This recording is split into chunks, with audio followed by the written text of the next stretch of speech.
शुरू होती है सांगझी की कहानी। उसकी कहानी की शुरुआत मिडिल स्कूल से होती है, जब वो 8वीं कक्षा में थी।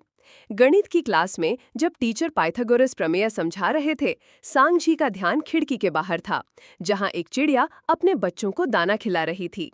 टीचर ने जब उससे सवाल पूछा तो उसने बड़े मजे से चिड़िया की हरकतें बता दी, जिससे टीचर नाराज हो गए। टीचर, जिन्हें उसके दोस्त ओल्ड चेन कहते थे, ने उसे फटकार लगाई और कहा कि ये उसके रवैये की समस्या है और कल उसके माता पिता को स्कूल बुलाया जाए। वो अपने कॉलेज में पढ़ रहे भाई सांग यान से मदद लेने का सोचती है और उसे मैसेज करती है कि वो उसे बहुत याद कर रही है और पूछती है कि क्या वो कल घर आ सकता है। घर लौटकर वो कुत्ते से शिकायत करती है कि उसका भाई कितना निर्दयी है।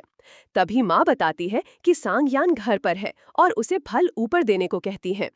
तरबूज लेकर जब वो भाई के कमरे में जाती है तो वहाँ एक बेहद हैंडसम लड़का देखकर चौंक जाती है।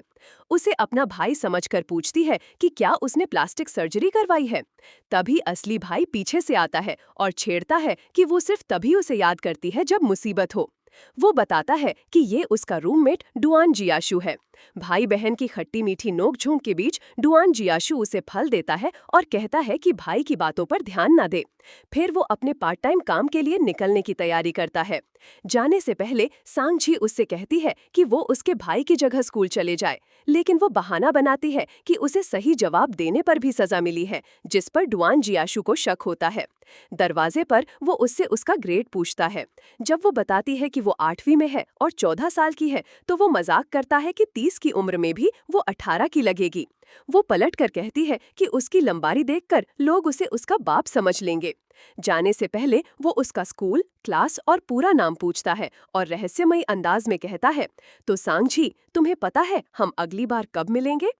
सालों बाद सांगझी अब 11वीं में है।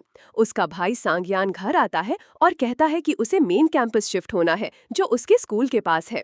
वो अपने रूममेट का सामान ले जाने को कहता है और सांगझी तुरंत मदद की पेशकश करती है।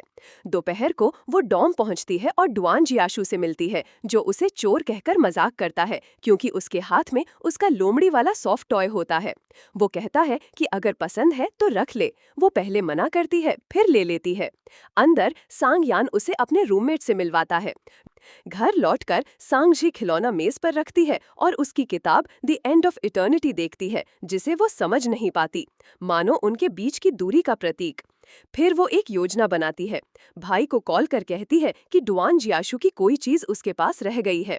फिर कहती है कि उसका निबंध कॉपी वहीं रह गया है, लेकिन असल में उसने लिखा ही नहीं। सुबह 6:40 पर बस स्टेशन पर मिलने का कहता है, ताकि वो उसके साथ निबंध लिख सके। उत्साहित होकर वो अलार्म लगाकर सो जाती है। सुबह जल्दी बस स्टेशन पर पहुंचकर वो सोचती है कि क्या वो सच में आएगा, और याद करती है मिडिल स्कूल के दिनों में भी उसने यही सवाल किया था, जब उसने पहली बार कहा था, तुम्हें पता है हम अगली बार कब मिलेंगे?